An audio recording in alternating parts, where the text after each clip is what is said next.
சுமார் 160 அடியில ஒரு பர்த்டே செலிப்ரேஷன் பார்க்கலாமா? ரீசென்ட்டா எங்க மாமாக்கு பர்த்டே வந்திருந்துச்சு. நாங்க அவங்களுக்கு சர்ப்ரைஸா கேக் வாங்கிட்டு ஃப்ளை டைனிங்ல செலிப்ரேட் பண்ணியிருந்தோம். ஆனா, நாங்க எல்லாருமே பீதியா இருந்தோம்.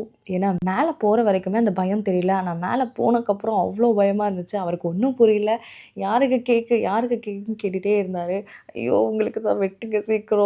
கீழ எப்படா இறங்குவாங்க? அப்படின்ற மாரியே நாங்க வந்து முழிச்சுட்ருந்தோம். சர்ப்ரைஸு செம்ம சொதப்பலாயிடுச்சு. ஏன்னா, நாங்க எல்லாருமே பயந்து வேற ரியாக்ஷன்ல இருந்தோம். அவரு வந்து ஜாலியா என்ஜாய் பண்ணிட்டுருந்தாரு. ஜோக்ஸ் அபார்ட் எல்லாமே முடிஞ்சு செம்மையா வந்து கேக் வெட்டி சூப்பரா வந்து செலிப்ரேட் பண்ணியாச்சு. ஹோப் இந்த பர்த்டே அவருக்கு கண்டிப்பா அவங்க லைஃப்ல வந்து மறக்கவே முடியாதுன்ட்டு. ஏன்னா 160 அடியில அவர் வந்து கேக் வெட்டினாரு அப்படின்றது ரொம்பவே ஜாலியாவும், ரொம்பவே மெமரபிளா இருக்கும் அப்படின்னு சொல்லி நான் நெனைக்கிறேன். இந்த மாரி உங்க ஃப்ரெண்ட்ஸ் அண்ட் ஃபேமிலியோட நீங்க செலிப்ரேட் பண்றதுக்கோ, இல்ல வந்து வேற ஏதாவது ஒகேஷன் இருந்துச்சுன்னா, கண்டிப்பா வந்து செக் அவுட் பண்ணி பாருங்க. அதுவும் எங்களோட செல்லக்குட்டி, அவளுக்கு இப்ப தான் 6 வயசு ஆவுது. ஆனா வந்து அவ செம்மையா என்ஜாய் பண்ணிட்டு இருந்தா. அவ அவ பயப்படுவா அப்படின்னு சொல்லி நான்லாம் நெனச்சுட்டு இருந்தேன். ஆனா ஒரு இதுவுமே பண்ணல. அவ ஜாலியா எல்லாம் வேடிக்கை பார்த்துட்டு இருக்கா. எனக்கு திரும்ப கூட அவ்வளோ பயமா இருந்துச்சு.